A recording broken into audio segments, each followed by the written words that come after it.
Block स्तरीय दिव्यांग क्रीड़ा और सांस्कृतिक प्रतियोगिता उद्यापित भिन्नक्षम सशक्तिकरण सामाजिक सुरक्षा विभाग सौजन्यरू घटगां ब्लॉक स्तरीय दिव्यांग क्रीड़ा और सांस्कृतिक प्रतियोगिता आज दिवसव्यापी ढेंकीकोट सत्यनारायण विद्यापीठ खेल पड़िया ठारे अनुष्ठित हो जाइछि।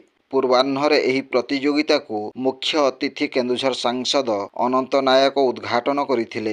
बीडीओ खगेश्वर बराड़ଙ୍କ सभापतित्व अनुष्ठित उद्घाटन पर्व रे सांसद श्री नायकଙ୍କ सह सांसद प्रतिनिधि अखिल पात्र प्रधान शिक्षयित्री स्वर्णलता साहू कार्यक्रम रे सामिल थिबा बेले राष्ट्रपति पुरस्कार प्राप्त प्रधान शिक्षक रोहित कुमार बेहरा मंच परिचालना करथिले। ब्लॉक अंचलर विभिन्न विद्यालय कनिष्ठ और वरिष्ठ वर्ग रे शताधिक दिव्यांग छात्र छात्री जोगदे चित्रांकन भलीबॉल संगीत और नृत्य म्यूजिक चेयर एवं बास्केटबॉल प्रतियोगिता रे अंशग्रहण करथिले। गोष्ठी संबल शिक्षिका निवेदिता साहू और मधुस्मिता बलंक सह आंचलिक साधन केन्द्र संयोजक सर्वश्री नवकिशोर राउत ऋषिकेश पल्लई कन्हई बेहरा जितेन्द्र गिरी कमलाकांत पंडा सालेगराम पात्र आशीष बेहरा विजय बेहरा धरणीधर महंत विश्वरंजन नायक और सुधांशु बेहरा सह क्रीड़ा शिक्षक लक्ष्मीधर महंत और प्रशांत कुमार महांती विभिन्न इवेंट परिचालना करथिले। कार्यक्रमर नोडाल अधिकारी तथा पंचायत निर्वाही अधिकारी सारंगधर रणा और ब्लॉक सामाजिक सुरक्षा अधिकारी विपिन बिहारी खंडांक प्रत्यक्ष तत्वावधान रे प्रतियोगिता अनुष्ठित होइथिला। उद्यापन उत्सव रे मुख्य अतिथि भावे घटगां बीडीओ खगेश्वर बराड़ और सम्मानित अतिथि भावे वरिष्ठ सांबादिक नृसिंहनाथ सिंह और नीलमणि मंडल प्रमुख जोग देइथिबा बेले समस्त कृति छात्र छात्री को पुरस्कार और प्रमाणपत्र प्रदान करा जाइथिला। ब्यूरो रिपोर्ट जनजागरण ओडिया।